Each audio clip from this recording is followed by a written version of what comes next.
The boat arrived to Readfield at the beginning of the night. During the day, Tungal finished the first part of the really big law. He knew that the temple was built on a lie, but at the same time, the organization that was the most powerful in the Radiant Empire.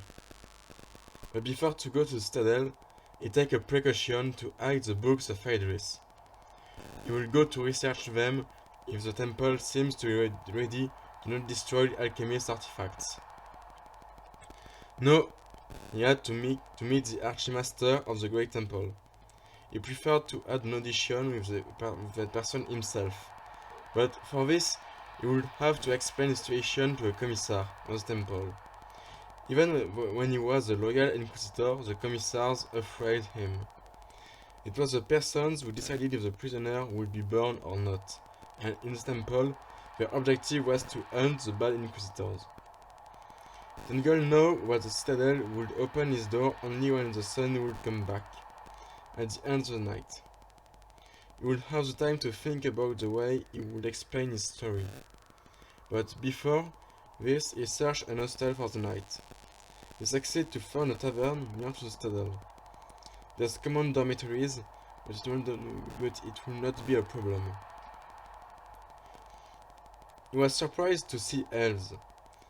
Even if they were not hunted by the temple, the life for the no-human was not simple in the Radiant Empire, especially in Readfield. During the war, a lot of no-human are suspect to fought with the alchemists and burn like them in the purifying fire. Since this, they lived like criminals. The elves were the less stigmatized. The dwarves, or the manwat, were frequently arrested as example for the others. The captain also thought about how to describe the effect of the haze. The alchemy was a general word used to talk about the old tips of magic. The more common was the pyromancy. It was possibly very destructive, but the effect would be an explosion or a fire, not a cold haze with brambles. The necromancy was known to be a weak magic, unable to have a true impact. It remained only the witchcraft and the shamanism. Tungal didn't have the knowledge to understand what could be the origin. However, at the west of Terebia lived a clan of witches. Despite the war, they were never completely suppressed. Maybe they wanted to take their revenge on the temple. At the first hour of the dawn, he gets out and reaches the citadel. When he gets out the hostel, the inquisitor has the unpleasant impression to be followed. He walks a little time before to remark a person behind him, with a long coat, the face covered by a scarf. The captain accelerated, turned into a small street, then another, and then returned to the main street, and faced his pursuer. He hit him, and then disappeared in a corner. Tungal looked at his belt. Obviously, his purse was disappeared. Well, his money was not very important in the situation.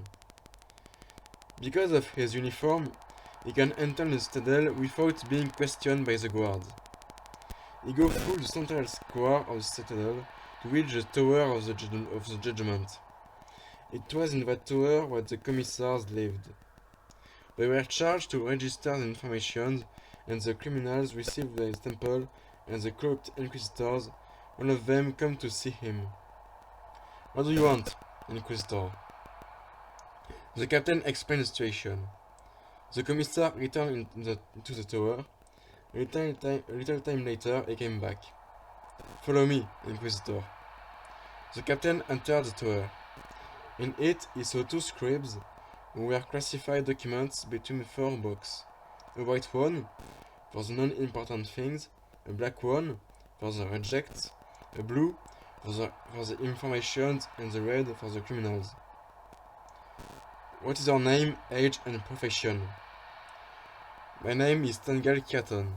I'm 25 and am the Captain Inquisitor of the 243rd Regiment of the Great Temple. The Commissar wrote that information on the parchment and made a sign to the Inquisitors. The Captain walked to the table to sign the paper when he fell on his knee. He looked down and saw a crossbow bolt in each of his legs. "We are waiting you.